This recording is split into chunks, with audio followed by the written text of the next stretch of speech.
औज़ुबिल्लाहिमिनश्शैतानिर्रजीम बिस्मिल्लाहिर्रहमानिर्रहीम रब्बि इश्रह ली सदरी वयस्सिर ली अमरी वहलुल उक़दतम मिन लिसानी यफ़क़हू क़ौली रब्बि ज़िदनी इल्मा व अमला रब्बि ज़िदनी इल्मा व अमला रब्बि ज़िदनी इल्मा व अमला। बिस्मिल्लाहिर्रहमानिर्रहीम। आज हम जो फ़िज़िक्स का हमारा एमडीकैट का चैप्टर नंबर 1 है तो वो हम कर रहे थे। तो शुरू में हमने थोड़ा बहुत इंट्रोडक्शन किया था और साथ ही हमने उसका जो है वो डिस्टेंस और डिस्प्लेसमेंट को कवर किया था विद उसकी शॉर्ट एमसीक्यूज़ थे। इसके अलावा उससे रिलेटेड किस तरह के सिंपल एमसीक्यूज़ आ सकते हैं और किस तरह के जो है वो हमारे पास डिफ़िकल्ट एमसीक्यूज़ जो हैं रिलेटेड पूछे जा सकते हैं। तो ये सारे नोट्स हैं, ये सारे आप जो हैं वो ये सारे नोट्स जो हैं इनको आप अपने पास लिख लें और इन्हीं से तैयारी करें, इंशाल्लाह आपको बहुत अच्छा हो जाएगा। तो अभी का जो हमारा लेक्चर है कोशिश करेंगे कि हमारे पास ये पूरा जो है वो कंप्लीट हो जाए चैप्टर। तो जो हमारा आज टॉपिक शुरू करते हैं तो वो है स्पीड। अगर हम सिंपल अल्फाज में देखें तो स्पीड सिंपल सा टॉपिक है। 9th क्लास से हम पढ़ते आ रहे हैं कि भाई स्पीड क्या है, distance covered in unit time. क्या जी भाई कितना टाइम लगा है और कितना डिस्टेंस कवर हुआ है। तो सिंपल सी डेफिनेशन होगी है इसकी। फिर अब इसका फार्मूला क्या है, v equal to s over t. S क्या चीज़ था हमारे पास, एस से हम डिस्टेंस को करते थे रिप्रेजेंट। तो वेलोसिटी स्पीड को हम v से भी रिप्रेजेंट कर सकते हैं। आप देखो v के ऊपर हमने एरो हेड नहीं है तो ये एक स्केलर क्वांटिटी है। फिर इसका यूनिट क्या था, मीटर। डिस्टेंस का यूनिट होता है मीटर और टाइम का यूनिट होता है सेकेंड। तो metre per second is the unit of speed. अब डिस्टेंस को हमने देखा था कि डिस्टेंस जो है वो हमारे पास कभी भी ज़ीरो नहीं हो सकता एक ऑब्जेक्ट जब मोशन में हो, यही बात थी। अब एक ऑब्जेक्ट जब मोशन में हो, जिस तरह डिस्टेंस ज़ीरो नहीं हो सकता, तो जो डिस्टेंस है स्पीड जो है वो डिपेंड करती है डिस्टेंस पे। डिस्टेंस ज़ीरो नहीं हो सकता तो स्पीड भी ज़ीरो नहीं हो सकती। ये एक मेजर इसका पॉइंट था। अब अगर हम देखें इससे रिलेटेड एक एमसीक्यू कर लेते हैं। एक ऑब्जेक्ट है सेमी सर्कल में मूव करता है। सेमी सर्कल में मूव किया, इसका क्या मतलब है कि उसने हाफ सर्कल जो है वो मूव किया। अगर पूरा सर्कल मूव करता तो उसका डिस्टेंस क्या होता, 2πr। अब हाफ सर्कल में मूव किया, ये हमने पहले भी देखा था, तो उसका जो डिस्टेंस है वो हो जाएगा πr, क्योंकि पूरे सर्कल में सरकमफेरेंस के इक्वल होता है तो हाफ सर्कल में हमारे पास πr के इक्वल होता है। तो जो स्पीड हो जाएगी वो क्या हो जाएगी, उसने रेडियस बताया वह 1 मीटर है, टाइम बताया 1 सेकेंड है। डायरेक्ट वैल्यूज़ पुट करेंगे v equal to s over t. तो हमारे पास पाई आर रेडियस 1 था, टाइम भी 1 सेकेंड था, तो पाई के इक्वल 3.14 मीटर पर सेकेंड आ गया।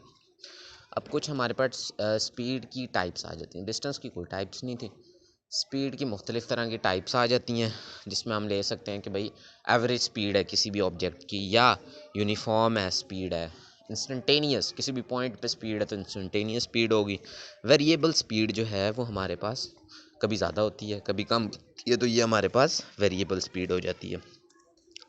इसमें सबसे इंपॉर्टेंट फार्मूला जो है वो हमारे पास एवरेज स्पीड क्या, वो क्या होता है, तो उसे हम क्या लिखते होते हैं कि भाई v average equal to s1 plus s2 by t1 plus t2। S को डिस्टेंस को हम एस से रिप्रेजेंट करते हैं। तो ये सबसे इंपॉर्टेंट फार्मूला है कि भाई एवरेज स्पीड का कि वो इक्वल होती है sum of distance by sum of time. फिर हमारे पास जो है वो यूनिफॉर्म स्पीड क्या होती है, भाई इक्वल डिस्टेंस कवर हो इक्वल टाइम में तो यूनिफॉर्म स्पीड हो जाती है। इंस्टेंटेनियस में सिंपल होती वही है हमारे पास स्पीड का जो फार्मूला है, मगर इधर लिमिटेशन होता है। क्या चीज़, delta T approaches to zero, delta T approaches to zero और delta S over delta T approaches to zero क्या मतलब है, टाइम बहुत स्मॉल रखते हैं। इसका मतलब है कि हम किसी एक इंस्टेंट के ऊपर देखेंगे कि भाई स्पीड क्या है। फिर वेरिएबल स्पीड क्या चीज़ होती है,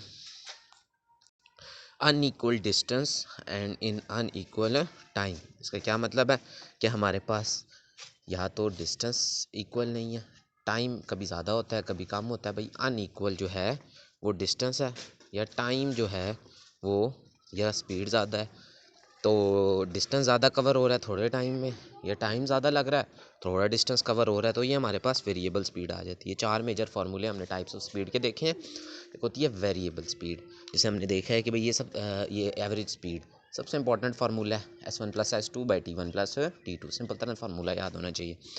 uniform equal distance in equal time, instantaneous delta T approaches to zero, delta S over delta T. Variable हमारे पास unequal distance in unequal time. अब इन्होंने एग्जाम्पल दी हुई है वेरिएबल स्पीड की। क्या भाई, सपोज 1 सेकंड में 2 मीटर कवर हुआ है, अगले 1 सेकंड में 3 मीटर कवर हुआ है, तो ये हम कहेंगे यूनिफॉर्म स्पीड नहीं है, यह हमारे पास वेरिएबल स्पीड हो जाएगी। फिर अब एक एमसीक्यू हम देख लेते हैं, इसी से रिलेटेड है। यही सारे फार्मूलाज जो हैं इसमें, इन सारे आगे एमसीक्यूज़ हैं, सारे एमसीक्यूज़ में यही सारे फार्मूले स्पीड में एप्लीकेबल होंगे। अब एक ऑब्जेक्ट है, वो मूव करता है कितना, 10 मीटर इन 2 सेकेंड, आगे 30 metre in 6 second and 5 metre in 1 second. पूछा क्या गया है, अब वो पूछता है इसकी एवरेज स्पीड बताओ। तो एवरेज स्पीड का हमने क्या फार्मूला पढ़ा था कि भाई उनके sum of distance by sum of time. Distance का सम ले लेते हैं, 10 + 30 + 5 45 प्लस डिवाइडेड बाय हम टोटल टाइम क्या हो जाएगा, 2 + 6 8 + 1 9, 45/9 करेंगे तो 5 मीटर पर सेकेंड इसकी एवरेज स्पीड आ जाएगी।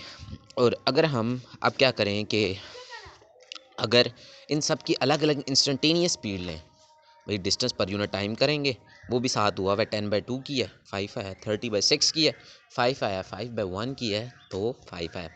अब इसमें हम अगर गौर से देखें तो हमारी एवरेज स्पीड भी 5 है और हर टाइम इंटरवल में जो स्पीड आ रही है वो भी 5 मीटर पर सेकेंड है।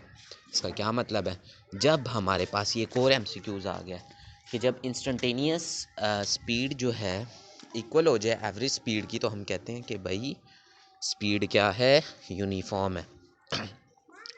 अब दो तरह के एमसीक्यूज़ जो हैं अक्सर न्यूमेरिकल बेस्ड कभी कभी पूछे जाते हैं, तो ये स्पेशल केसेस हैं।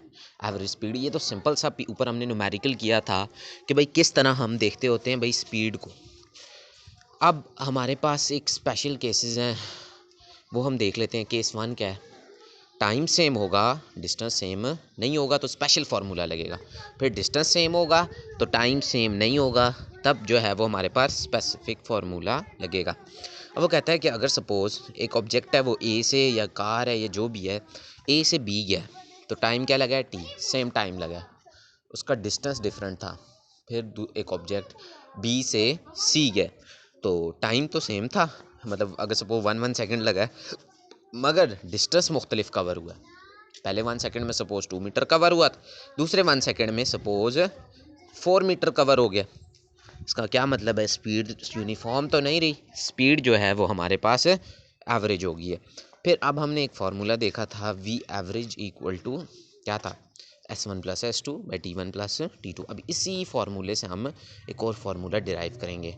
एस किसके इक्वल होता है, वेलोसिटी इक्वल टू S/T था ना, तो V किसके हमारे पास S किसके इक्वल हो जाएगा, VT के। डायरेक्ट पुट करेंगे V = V1T + V2T/T+T। तो इससे हमारे पास एक फार्मूला आएगा जिसे हम बाद में ये पूरा आप देख सकते हैं डिराइव किया हुआ है। तो V1 + V2 / 2।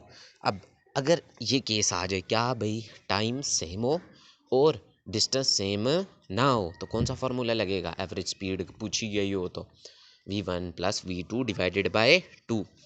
सही हो गया।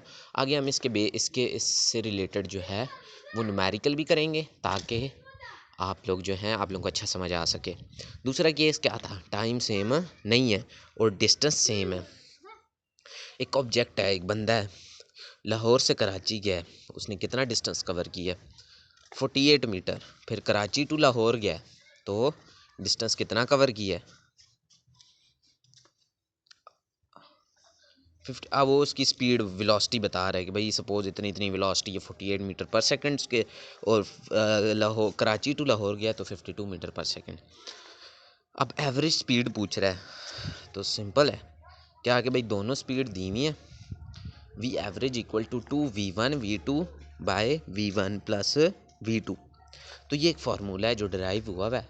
तो इसमें हम जब पुट करेंगे, अगर हमारे पास क्या हो, टाइम सेम ना हो, डिस्टेंस सेम हो, तो हम ये वाला फार्मूला पुट करते होते हैं, 2V1V2/V1 + V2। अब वही उससे रिलेटेड एमसीक्यू है। अब ये आप भी सॉल्व करेंगे, मैं भी करूँगा। क्या, एक ऑब्जेक्ट है, लाहौर से कराची जा रहा है कितनी स्पीड में? 48 किलोमीटर पर आवर की स्पीड में। कितने घंटों में? 4 आवर्स में। फिर कराची से गया है Quetta 52 kilometre per our in 4 hours. क्या आपको देखने से पता चल रहा है कि क्या टाइम सेम है, कि डिस्टेंस सेम है, कि वेलोसिटी सेम है? तो हम देख रहे हैं कि भाई दोनों का जो टाइम पीरियड है वो सेम है, 4 आवर्स। तो टाइम सेम हो गया। जब टाइम सेम हो, डिस्टेंस सेम ना हो, कौन सा फार्मूला लगता था एवरेज स्पीड का? तो वो लगता था v average equal to V1 plus V2 divided by 2। Direct put कर देंगे 48 प्लस 52 डिवाइडेड बाई 2, तो 100/2 equal to 50 kilometre per hour average speed हमारे पास आ जाती होती है। फिर अगला जो हमारे पास MCQ है वो ये है, एक ऑब्जेक्ट है, उसने उसने 20 मीटर पर सेकंड जो है उसकी स्पीड है 2 सेकंड में। फिर उसने 40 मीटर पर सेकंड उसकी स्पीड है 2 सेकंड में। फिर 60 मीटर पर सेकंड जो है उसकी स्पीड है 6 सेकंड में। एवरेज स्पीड पूछी हुई है। अब देखो उसने टाइम पीरियड डिफरेंट है और इसमें हमें पता नहीं चल रहा कि भाई डिस्टेंस क्या सेम है कि नहीं है। तो इसमें हम ओरिजिनल जो इसका डिफ़ॉल्ट फार्मूला है वही लगाएंगे, v average equal to S1 plus S2 plus S3 by T1 plus T2 plus T3। Simple तरीका है, क्या करेंगे, एस किसके इक्वल होता है? V1T plus V2T plus VT3। Simple values put करेंगे डिवाइडेड बाय टोटल टाइम, तो उससे हमारे पास वी एवरेज आ जाएगा क्या? 48 मीटर पर सेकेंड आ जाएगा। फिर अब हमारे पास अगला टॉपिक है, ये सारा स्पीड से रिलेटेड जितने क्वेश्चंस जो हैं वो हमारे पास पूछे जाते हैं या जो इम्पोर्टेंट क्वेश्चंस हैं वो हमने देख लिए हैं। अब आगे आ जाता होता है वेक्टर। वेक्टर क्या चीज़ होती है? सिंपल स्पीड है। एक तरफ अगर सपोज स्पीड लेते हैं ना डिफरेंस में, तो उसके ऑपोजिट वेक्टर हो जाएगा, या हम कह सकते हैं कि भाई अगर वो स्केलर है तो ये वेक्टर क्वांटिटी है वेलोसिटी। तो वेलोसिटी है, अगर हम स्पीड की बात करें तो इसकी डायरेक्शन कोई नहीं होती, जबकि वेलोसिटी जो है इसकी डायरेक्शन होती है। एक MCQ पूछा जाता है कि भाई vector magnitude of velocity is, भाई वेक्टर का जो मैग्नीट्यूड है वो क्या है? वेलोसिटी का जो मैग्नीट्यूड है वो क्या है? तो वो हमारे पास स्पीड होती है और इसकी डायरेक्शन होती है, इसको हम V यूनिट वेक्टर से रिप्रेजेंट करते हैं। अब इसका जो है वो हमारे पास फार्मूला क्या है? सिंपल पॉइंट्स हैं, ये सारे MCQs हैं। Velocity equal to delta d displacement per unit time है, इसका भी मीटर पर सेकंड यूनिट है और इसको हम वेक्टर क्वांटिटी है। अब उधर स्पीड और डिस्टेंस की बात करते थे, वो आपस में उनका रिलेशन था, इधर डिस्प्लेसमेंट और वेलोसिटी का रिलेशन है। अब हमने पहले देखा था क्या डिस्प्लेसमेंट ज़ीरो हो सकता है? Yes, displacement can be zero. कब? जब एक सर्कुलर पाथ हो, तब क्या होता था? इनिशियल और फाइनल पोजीशन सेम होती थी, क्लोज पाथ था, तो हमारे पास वेलोसिटी भी ज़ीरो हो सकती है। अब एक और चीज़ है कि हमारे पास जो है वो उधर क्या था, डिस्टेंस ज़्यादा होता था डिस्प्लेसमेंट से या डिस्प्लेसमेंट डिस्टेंस से ज़्यादा होता था? तो हमने हमेशा देखा था distance is always greater or equal to displacement. Equal कब होता था? जब लीनियर पाथ होता था। इसी तरह speed is always greater or equal to magnitude of velocity. Speed और इक्वल कब होगी? जब लीनियर मोशन होगी। एक एग्जांपल के ज़रिए अब MCQs भी सारे सॉल्व कर लेते हैं, तो उससे चीज़ जो है वो हमारे पास अच्छी समझ आ जाती है। एक पर्सन है, वो उसने ये नीचे बना हुआ है, अगर आप गौर से देखें तो उसने जॉग किया, भागा है 100 मीटर। देखें एरो, 100 मीटर भागा है कितने मिनट में? 10 सेकंड में। फिर 50 मीटर वापस आया है और आहिस्ता आहिस्ता है 40 सेकंड लगाए हैं। पूछा क्या गया? क्या पूछा गया? एवरेज स्पीड पूछी गई है, एवरेज वेलोसिटी पूछी गई है। एवरेज स्पीड और एवरेज वेलोसिटी। एवरेज स्पीड का फार्मूला मैंने क्या कहा था? बहुत मोस्ट इंपॉर्टेंट है, direct simple, sum of distance by sum of time. Total distance कितना था? 100 प्लस 50 डिवाइडेड बाय 10 प्लस 40, तो हमारे पास 3 आ जाएगी एवरेज स्पीड। एवरेज वेलोसिटी क्या है? ये हम इनिशियल और फाइनल पोजीशन देखेंगे। तो अगर हम इनिशियल से फाइनल पोजीशन को मिलाएं तो सिर्फ 50 मीटर बनता है, और टाइम तो टोटल होता है ना, डेल्टा T2। तो हमारे पास 50/50 करेंगे तो 1 मीटर पर सेकंड जो है एवरेज वेलोसिटी हमारे पास आ जाएगी।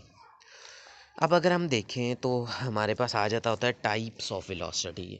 स्पीड की टाइप्स थी, कितनी थी? एवरेज वेलोसिटी, एवरेज स्पीड, हमारे पास आ जाती थी यूनिफॉर्म स्पीड, वेरिएबल स्पीड, और ये सारी स्पीड की भी टाइप्स थी ना, अब वेलोसिटी की भी टाइप्स होंगी। एवरेज अगर वेलोसिटी का वो पूछ ले फाइंड करने का तो वो delta d over delta T, change in displacement by time, change in displacement by time. और अगर यूनिफॉर्म स्पीड होगी तो यूनिफॉर्म वेलोसिटी होगी तो हम क्या कहेंगे, इक्वल डिस्प्लेसमेंट कवर हुआ है in equal interval of time. फिर हमारे पास इंस्टेंटेनियस आ जाता है। लिमिटेशन इसमें हम हमेशा स्पीड हो, वेलोसिटी हो, हमारे पास कोई भी हो जिसमें इंस्टेंटेनियस लिखा हो तो उसमें limit delta T approaches to zero, इसका मतलब है टाइम पीरियड बहुत स्मॉल होता है। अब ये यूएचएस के पास पेपर में आ चुका है कि भाई इंस्टेंटेनियस वेलोसिटी किसके इक्वल होती है, तो वो limitation delta T approaches to zero, delta d over delta t. फिर वेरिएबल वेलोसिटी क्या होती है भाई, unequal displacement in unequal time. तो इसमें जो है या तो मैग्नीट्यूड या डायरेक्शन बोथ अगर चेंज हो तो हम कहते हैं कि भाई ये अनइक्वल डिस्प्लेसमेंट है अनइक्वल टाइम में। अब हमारे पास वो केस, इसमें एक एमसीक्यू पूछा जाता है कि वो केस बताओ जिसमें स्पीड अगर चाहे यूनिफॉर्म हो मगर वेलोसिटी जो है वो हमारे पास वेरिएबल हो। तो हमारे पास ये आ जाता है सर्कुलर पाथ में। इस केस में अगर हम देखें तो स्पीड यूनिफॉर्म है, हर पॉइंट पे यूनिफॉर्म स्पीड है, मगर जो हमारे पास वेलोसिटी है वो क्यों डिफरेंट है, क्योंकि डायरेक्शन जो है वो हमारे पास चेंज हो रही है।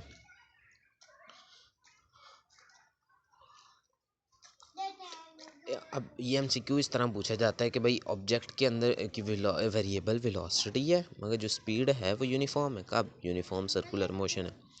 रिलेटिव वेलोसिटी जो है उसकी अगर हम बात करें तो अगर हम दो तरह की वेलोसिटीज़ को कंपेयर करें तो हम कहते हैं कि भाई ये वेलोसिटीज़ जो हैं हमारे पास दो ऑब्जेक्ट की वेलोसिटीज़ को रिलेट करें तो हम कहते हैं कि भाई रिलेटिव वेलोसिटी है। अगर सपोज़ दो गाड़ियाँ हैं वो सेम डायरेक्शन में मूव कर रही हैं तो हम रिलेटिव वेलोसिटी किस तरह फाइंड करेंगे भाई, जो v2 माइनस v1,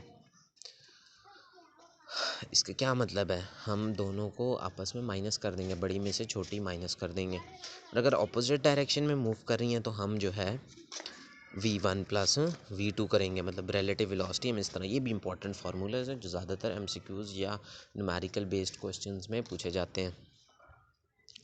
अब एक एमसीक्यू उसी से रिलेटेड हम देख लेते हैं। कौन सा? एक कार है जिसकी लेंथ हम बात करते हैं तो वो है 150 metre, moving with 36 kilometre per hour. A bird which is moving in opposite direction with 5 metre per second. Time पूछा गया, time required by bird to cross the car. Time किसके इक्वल होता है? S equal to v t होता है। Time equal s equal to v t होता है, t equal to s by v relative. अच्छा, अब गाड़ी इस तरफ जा रही है टूवर्ड्स द राइट और बर्ड टूवर्ड्स द लेफ़्ट। अब ये 36 किलोमीटर पर आवर जो है, जो हमें वेलोसिटी दी हुई किलोमीटर पर आवर में, मगर हम जो है इसको मीटर पर सेकंड में चेंज करेंगे। किलोमीटर पर आवर को हम मीटर पर सेकंड में चेंज करने के लिए 5/18 से मल्टीप्लाई करते होते हैं। ये भी बहुत इंपॉर्टेंट पॉइंट है। तो हमारे पास 10 मीटर पर सेकंड आ जाता होता है। डिस्टेंस क्या था हमारे पास? 150 था। और हमारे पास जो एस इसने कवर किया था बाय 15 क्यों किया? ऑपोजिट डायरेक्शन में 10 + 5 करेंगे 15 हो जाएगा, तो हमारे पास 10 सेकेंड टाइम आ जाएगा। अब हमारे पास एक वी रिलेटिव का फार्मूला भी हम निकाल सकते हैं कि भाई किस तरह ये आया v1 माइनस v2। तो हमारे पास ये फार्मूला है v1 का स्क्वायर प्लस v2 का square minus 2v1 v2 cos theta under root. तो v1 माइनस v2 का होल स्क्वायर, तो v1 माइनस v2 आ जाता होता है। ये एक फार्मूले के ज़रिए भी निकाल सकते हैं। अगला एमसीक्यू है कि एक पर्सन है वो हॉरिजॉन्टली मूव करता है 4 मीटर पर सेकंड के साथ और रेन ड्रॉप 3 मीटर पर सेकंड से फॉल करता है। वेलोसिटी ऑफ रेन ड्रॉप पूछी हुई है। तो हमारे पास इसको हम देखें तो अगर हम यूँ देखें तो एक हमारे पास राइट एंगल ट्राइंगल बनता होता है। अगर हम इसको देखें तो हमारे पास वी रिलेटिव हो जाती है 16 + 9, तो हमारे पास 5 आ जाता है। ये परफेक्ट स्क्वायर है। हमने 3 परफेक्ट स्क्वायर जो हैं वो पहले पढ़ चुके हैं। उसमें एक ये भी है कि 4 + 3 का जो परफेक्ट स्क्वायर आता है तो हमारे पास 5 आता होता है। तो ये हमारे पास 2 मेजर टॉपिक्स इसी चैप्टर के फोर्स एंड मोशन के स्पीड एंड वेलोसिटी जो है ओवरऑल हम उसका हर तरह से कवर कर लेते हैं। तो इंशाल्लाह अब अगले लेक्चर में जो है एक्सेलरेशन और उससे आगे जो है वो हम करेंगे इंशाल्लाह।